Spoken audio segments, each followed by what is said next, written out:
दोस्तों, आपका भक्ति कीर्ति में स्वागत है।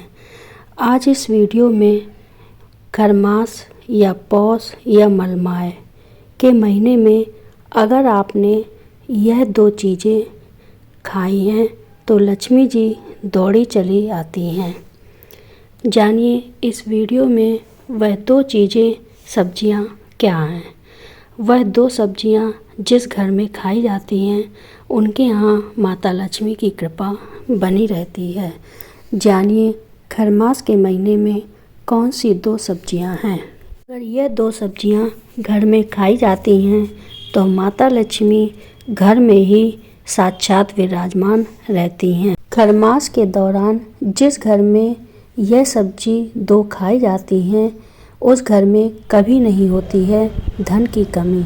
दोस्तों, हिंदू धर्म में खरमास माह का विशेष महत्व माना जाता है। हिंदू पंचांग के अनुसार एक साल में 2 बार खरमास लगता है। ज्योतिष शास्त्र के अनुसार जब भगवान सूर्यदेव धनु और मीन राशि में गोचर करते हैं तो सूर्यदेव के तेज प्रभाव से धनु और मीन राशि के स्वामी देवगुरु बृहस्पति का प्रभाव कम हो जाता है, जिसकी वजह से खरमास शुरू हो जाता है। दोस्तों, आपको बता दें कि खरमास माह भगवान सूर्यदेव को समर्पित होता है।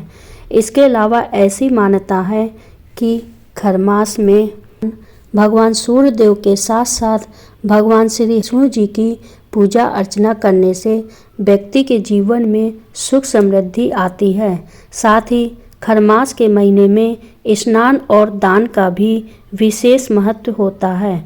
मान्यता है कि इस महीने में ज़रूरतमंदों को, गरीबों को अन्न, धन और वस्त्र का दान करने से जातक को भगवान सूर्यदेव, भगवान विष्णु के साथ साथ माता लक्ष्मी की भी असीम कृपा प्राप्त होती है, जिससे जातक के अन्न धन के भंडार भर जाते हैं। इसके अलावा इस माह में नियमित रूप से तुलसी माता को जल अर्पित करना चाहिए और शाम के समय घर के मंदिर में नियमित रूप से दीपक जलाना चाहिए, क्योंकि खरमास हिंदू पंचांग के अनुसार एक विशेष अवधि है जो सूर्य के धनु और मीन राशि में प्रवेश के दौरान आती है।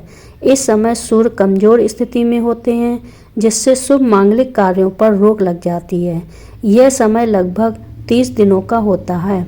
यह मास वैदिक परंपराओं के अनुसार आत्मिक उन्नति, तप और आध्यात्मिक साधना का अवसर है। यह भी कहा जाता है कि इस माह में पूजा पाठ करने से व्यक्ति को धन धान्य भी प्राप्ति होती है। इसके अलावा दोस्तों, शास्त्रों में कुछ ऐसी चीज़ों का वर्णन किया गया है जिन चीज़ों का भोग आप खरमास माह के दौरान भगवान श्री हरि विष्णु जी को लगाते हैं तो आपको मनोवांछित फल की प्राप्ति होती है। भगवान श्री हरि विष्णु की कृपा से आपके रुके हुए कार्य बिना किसी अड़चन के पूर्ण हो जाते हैं और आपको हर एक कार्य में सफलता हासिल होती जाएगी। इसके अलावा शास्त्रों में कुछ ऐसी चीज़ों का भी वर्णन किया गया है जिन चीज़ों का सेवन खरमास माह में दौरान नहीं करना चाहिए, बिल्कुल भी नहीं करना चाहिए, अन्यथा आपको भगवान श्री विष्णु के साथ साथ भगवान सूर्यदेव के क्रोध का भी सामना करना पड़ सकता है, जिससे आपको बने बने काम भी आपके बिगड़ सकते हैं और आपको जीवन भर कठिनाइयों का सामना करना पड़ सकता है। इस वीडियो के माध्यम से खरमास माह के दौरान भगवान श्री हरि विष्णु को किन चीज़ों का भोग लगाना चाहिए और खरमास के दौरान किन चीज़ों का सेवन करना चाहिए, इसके अलावा खरमास के दौरान किन चीज़ों का सेवन भूल कर भी नहीं करना चाहिए, इस वीडियो में आपको संपूर्ण जानकारी मिलेगी। इस वीडियो को देखने के बाद आपको कोई और वीडियो नहीं देखना पड़ेगा, लेकिन उससे पहले अगर आप भी चाहते हैं कि भगवान श्री हरि विष्णु जी और सूर्यदेव भगवान का आशीर्वाद आप पर बना रहे, आपके परिवार पर सदैव कृपा बनी रहे, तो इस वीडियो को लाइक करें और चैनल को सब्सक्राइब कर लें और कमेंट बॉक्स में सच्चे दिल से श्री हरि विष्णु जय सूर्यदेव लिखकर अपनी मनोकामना को बोलें। तो चलिए दोस्तों, सबसे पहले जानते हैं कि खरमास के दौरान भगवान श्री विष्णु को किन चीज़ों का भोग लगाना चाहिए और किन चीज़ों का सेवन नहीं करना चाहिए। किन चीज़ों का सेवन करना चाहिए, किन चीज़ों का सेवन नहीं करना चाहिए, जिससे सुख संपत्ति और धन ऐश्वर्य की प्राप्ति होती है। पहला फल सीताफल। दोस्तों, सीताफल भगवान श्री हरि विष्णु को विशेष प्रिय है। सीताफल को शुद्ध घी और हल्के मसालों में पकाया जाता है। यह सब्जी शारीरिक और मानसिक शुद्धि में मदद करती है। अगर आप चाहते हैं कि भगवान आपको श्री हरि विष्णु की असीम कृपा प्राप्त हो और जीवन में कभी भी धन की कमी न हो, तो आपको खरमास के दौरान सीताफल का भोग भगवान श्री हरि विष्णु को जरूर लगाना चाहिए। ऐसा करने से आपको जीवन में शुभ फलों की प्राप्ति होगी। लौकी। लौकी भगवान विष्णु को अत्यंत प्रिय सब्जियों में से एक है। लौकी शुद्ध, हल्की और स्वास्थ्यवर्धक होती है। इसे कम मसालों और घी के साथ बनाया जा सकता है। इसके अलावा लौकी सात्विक भोजन का हिस्सा है और खरमास माह में इसे भगवान को भोग के रूप में भी अर्पित किया जा सकता है। ऐसा करने से आपको जीवन में शुभ परिणाम की प्राप्ति होगी और आपको जीवन में किसी भी प्रकार की समस्या का सामना नहीं करना पड़ेगा। तीसरा है पंचामृत। मान्यताओं के अनुसार भगवान विष्णु को पंचामृत अति प्रसन्न है, इसलिए खरमास के दौरान भगवान विष्णु को स्नान कराने के अलावा उन्हें भोग अवश्य लगाना चाहिए। पंचामृत में आप दूध, शहद, घी, शक्कर और सूखे मेवा डाल सकते हैं। ऐसा करने से सुख समृद्धि की प्राप्ति होती है, साथ ही घर में सकारात्मक ऊर्जा का वास होता है, जिससे घर में सुख शांति बनी रहती है। चौथा फल है केला। केला। दोस्तों, आप सभी लोग जानते होंगे कि भगवान विष्णु को केला कितना प्रिय है, इसलिए खरमास माह के दौरान भगवान विष्णु को फल में केला जरूर चढ़ाना चाहिए। इससे धन समृद्धि की प्राप्ति होती है। इसके अलावा आपको खरमास के दौरान केले के पेड़ की पूजा अर्चना भी करनी चाहिए। इसके अलावा ज्योतिष शास्त्र के अनुसार खरमास में नियमित रूप से ब्रह्म मुहूर्त में उठकर स्नान आदि करें। स्नान के बाद भगवान विष्णु को केसर युक्त दूध से अभिषेक करें। इतना ही नहीं, तुलसी की माला से 11 बार भगवान विष्णु के मंत्र ओम नमो भगवते वासुदेवाय नमः का जाप अवश्य करें। का जाप है ओम नमो भगवते वासुदेव नमः। यह मंत्र जरूर करें। पांचवा है तिल के लड्डू। तिल के लड्डू। दोस्तों, खरमास के दौरान भगवान विष्णु को तिल के लड्डू का भोग अर्पित करना विशेष फलदायी माना जाता है। तिल और गुड़ से बने लड्डू ऊर्जा और शुद्धता का प्रतीक माने जाते हैं। साथ ही तिल का उपयोग भारतीय संस्कृति में विशेष महत्व रखता है और यह स्वास्थ्य के लिए भी अत्यंत लाभकारी होता है। तिल शरीर को गर्म रखता है और सर्दियों में यह बेहद उपयोगी माना जाता है। इसके अलावा भगवान विष्णु को तिल के लड्डू अर्पित करते समय इन्हें तुलसी के पत्तों से सजाएं। तिल और गुड़ का यह भोग भक्तों के जीवन में स्थिरता, सकारात्मकता और समृद्धि लाने का प्रतीक होता है। छठवां है मखाने की खीर। मखाने की खीर। दोस्तों, मखाने की खीर भगवान विष्णु के प्रिय भोगों में से एक है। इसे दूध, मखाने, चीनी और सूखे मेवों के साथ बनाया जाता है। मखाने को पवित्र और सात्विक माना जाता है, जो भगवान को प्रसन्न करने में सहायक होता है। इसके अलावा खीर बनाते समय उसमें तुलसी के पत्ते डालना बिल्कुल भी नहीं भूलें, क्योंकि तुलसी भगवान विष्णु की आराधना का महत्वपूर्ण हिस्सा है। ऐसे में खरमास के दौरान मखाने की खीर भगवान विष्णु को अर्पित करें। भगवान विष्णु को अर्पित करने से भगवान विष्णु भक्तों के जीवन में सुख, शांति और समृद्धि का आशीर्वाद देते हैं, जिससे जातक को जीवन में शुभ परिणाम देखने को मिलते हैं। सातवां है हलवा। दोस्तों, खरमास माह में भगवान विष्णु को सूजी या गेहूं के आटे से बना हलवा अर्पित करें। यह बेहद ही शुभ माना जाता है। इसका भोग घी, गुड़ और चीनी के साथ तैयार किया जाता है और इसे तुलसी के पत्तों से सजाकर अर्पित किया जाता है। हलवे का भोग भगवान के प्रति भक्ति और समर्पण का प्रतीक माना जाता है। इसके अलावा हलवा ऊर्जा प्रदान करता है और भक्तों के शरीर और मन को शुद्ध करता है। इसे अर्पित करने से भगवान विष्णु प्रसन्न होते हैं और भक्तों के जीवन में सुख, शांति और संतुलन लाते हैं। साथ ही भगवान विष्णु के आशीर्वाद से जातक के रुके हुए कार्य बिना किसी अड़चन के पूर्ण हो जाते हैं। आगे है मक्खन और मिश्री। मक्खन और मिश्री। दोस्तों, खरमास माह में भगवान श्री हरि विष्णु को मक्खन और मिश्री अर्पित करना अत्यंत शुभ माना गया है। मक्खन और मिश्री सरलता, शीतलता और मिठास का प्रतीक मानी जाती है। इसे भगवान को अर्पित करने से जीवन में संतुलन और शांति का अनुभव होता है। साथ ही ऐसा करने से घर से नकारात्मक ऊर्जा का दुष्प्रभाव दूर हो जाता है और घर में सकारात्मक ऊर्जा का वास हो जाता है, जिससे घर में सुख शांति का माहौल बना रहता है। गुड़ और चने का भोग।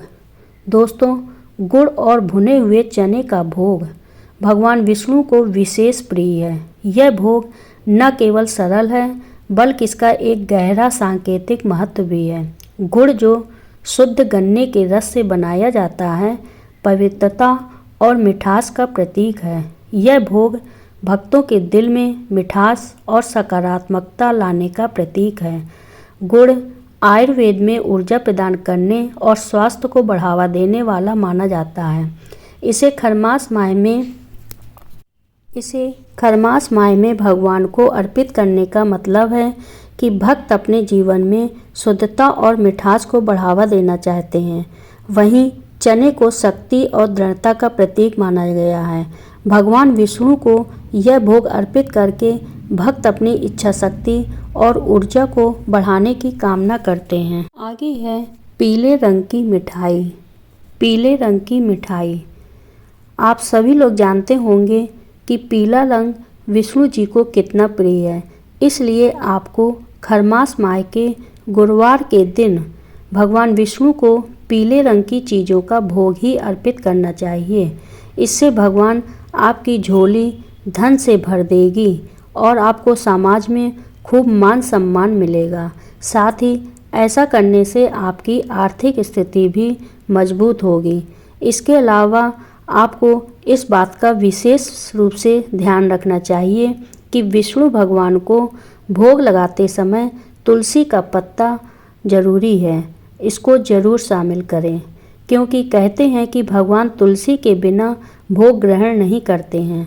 इसके अलावा भोग को लगाने के तुरंत बाद ही भोग को पूजा स्थल से नहीं उठाना चाहिए, बल्कि भोग लगाने के बाद थोड़ी देर के लिए भगवान को प्रणाम करके वहाँ से हट जाना चाहिए। उसके बाद भोग को सभी में बांट देना चाहिए और स्वयं भी ग्रहण कर लेना चाहिए। साथ ही भगवान के भोग में प्याज लहसुन का उपयोग नहीं करना चाहिए। इसके अलावा भगवान को भोग लगाने के बाद उसका थोड़ा सा हिस्सा निकालकर गाय माता को जरूर खिलाना चाहिए। उसके बाद ही स्वयं प्रसाद लेना चाहिए।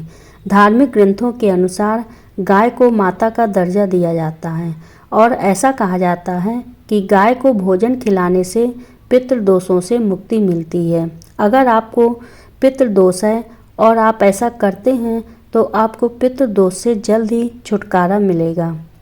आगे है पीपल की पूजा। दोस्तों, पीपल के पेड़ को गीता में श्री कृष्ण ने अपना रूप ही बताया है। इसलिए पीपल में भगवान विष्णु का वास माना जाता है। मान्यता है कि खरमास के पूरे माह नियमित रूप से पीपल के पेड़ की पूजा करने से और जल अर्पित करने से भगवान की विशेष कृपा प्राप्त होती है। इसके अलावा खरमास के दौरान पीपल के नीचे दीपक भी अवश्य जलाएं। ऐसा करने से मनुष्य को जीवन में शुभ परिणाम देखने को मिलेंगे और मिलते रहेंगे, जिससे साधक को हर एक कार्य में सफलता हासिल होती है। ऐसे दें सूर्य को कैसे अर्घ दें। दोस्तों, खरमास के दौरान भगवान सूर्य देव की पूजा अर्चना करना विशेष फलदायी माना जाता है। ऐसे में आपको सूर्य देव को जल अर्पित करते समय उसमें हल्दी और गुड़हल का फूल डालकर उनको अर्घ्य देना चाहिए। मान्यता है कि ऐसा करने से सूर्य भगवान शीघ्र ही प्रसन्न होते हैं और व्यक्ति की सभी मनोकामनाएं पूर्ण करते हैं। वहीं खरमास में सूर्य चालीसा का पाठ करना भी बेहद लाभकारी माना जाता है। इसके अलावा खरमास के दौरान सूर्य चालीसा के साथ साथ बृहस्पति चालीसा का भी पाठ करना चाहिए। ऐसा माना जाता है कि खरमास के दौरान बृहस्पति चालीसा का पाठ करने से व्यक्ति को जीवन में शुभ फलों की प्राप्ति होती है। इसके साथ ही खरमास में भगवान विष्णु की पूजा अर्चना करना उत्तम माना जाता है। ऐसा करने से आपके सभी बिगड़े काम बन सकते हैं और कारोबार में तरक्की मिलती है। वे चीज़ें जिनका भोग खरमास माह के दौरान भगवान विष्णु को लगाना चाहिए। आइए अब जानते हैं कि खरमास माह के दौरान किन चीज़ों का सेवन भूल कर भी नहीं करना चाहिए। भिंडी की सब्जी। दोस्तों, भिंडी को भी तामसिक सब्जी माना जाता है क्योंकि यह चिपचिपी होती है और इसे पचाना कठिन हो सकता है। भिंडी के सेवन से मानसिक असंतुलन उत्पन्न हो सकता है जो पूजा और भक्ति के लिए उपयुक्त नहीं है। इसीलिए खरमास माह के समय भिंडी का सेवन बिल्कुल भी नहीं करना चाहिए। दूसरी है मशरूम एक प्रकार का फफूंद है जो विशेष रूप से तामसिकता का कारण बनता है। इसे शाकाहारी भोजन के रूप में नहीं माना जाता है। इसके सेवन से मन और शरीर पर नकारात्मक प्रभाव पड़ सकता है जो भगवान श्री हरि विष्णु की पूजा के उद्देश्य के विपरीत है। यह शरीर को शुद्ध नहीं करता है और न ही सात्विकता को बढ़ावा देता है, बल्कि खरमास माह में मशरूम के सेवन से आपको शुभ परिणाम की जगह अशुभ परिणाम देखने को मिल सकते हैं। ऐसे में आपको खरमास के दौरान बिल्कुल भी मशरूम का सेवन नहीं करना चाहिए। करेला की सब्जी। करेला अपनी कड़वाहट के लिए जाना जाता है और इसे भगवान विष्णु के भोग में आमतौर पर शामिल नहीं किया जाता है। कड़वी सब्जियां तामसिक होती हैं और शारीरिक असंतुलन का कारण बन सकती हैं। खरमास के दौरान सात्विकता को बनाए रखने के लिए करेले की सब्जी से बचना चाहिए। इसके सेवन से मन और शरीर में अशांति उत्पन्न हो सकती है। बासी भोजन। आगे है बासी भोजन। गीता में बासी भोजन को तामसिक और रोगवर्धक बताया गया है। शास्त्रों में बासी भोजन को अपवित्र की श्रेणी में रखा गया है। इसलिए बासी और जला हुआ भोजन खरमास माह के दौरान नहीं करना चाहिए और न ही किसी को देना चाहिए, नहीं तो माता लक्ष्मी और भगवान श्री हरि विष्णु के साथ साथ सूर्य देव भी आपसे नाराज हो सकते हैं, जिससे आपका जीवन दुर्भाग्य में बदल सकता है, जिससे आपको जीवन भर कठिन समस्याओं का सामना करना पड़ सकता है। आगे सब्जी है बैगन को अशुभ माना गया है। ऐसे में खरमास माह के दौरान बैगन का सेवन बिल्कुल भी नहीं करना चाहिए। इसके अलावा उत्तेजना वर्धक होने की वजह से बैगन को धार्मिक दृष्टि से अशुद्ध माना गया है। अगर आप गलती से भी खरमास के दौरान बैगन का सेवन कर लेते हैं तो आपको जीवन में शुभ परिणाम की जगह अशुभ परिणाम देखने को मिलते हैं, जिससे आपका जीवन दुर्भाग्य में भी बदल सकता है और आपको आर्थिक तंगी जैसी समस्याओं का भी सामना करना पड़ सकता है। साथ ही आपसे बने बनाए काम भी बिगड़ सकते हैं। आगे है लहसुन और प्याज तामसिक भोजन के अंतर्गत आते हैं। ये शरीर में गर्मी पैदा करते हैं और मानसिक अशांति का कारण बनते हैं। ऐसे में खरमास माह के दौरान इनका सेवन वर्जित है क्योंकि इनसे भक्ति में विघ्न आ सकता है। इसके अलावा इन्हें भगवान विष्णु के भोग में अर्पित करना भी ठीक नहीं माना जाता है। इनकी तामसिकता के कारण इनका सेवन शरीर और मन को शुद्ध रखने में सहायक नहीं होता है। इसके अलावा दोस्तों, खरमास के दौरान बिल्कुल भी शराब, मांस मछली आदि का सेवन नहीं करना चाहिए। वे चीज़ें जिनका सेवन खरमास माह में भूल कर भी नहीं करना चाहिए। अगर वीडियो अच्छी लगी तो वीडियो को लाइक करें, शेयर करें और चैनल को सब्सक्राइब करके बेल नोटिफिकेशन को ऑल सेट पर कर लें, ताकि आपको हमारी आने वाली हर न्यू वीडियो नोटिफिकेशन आपको सबसे पहले मिले। धन्यवाद।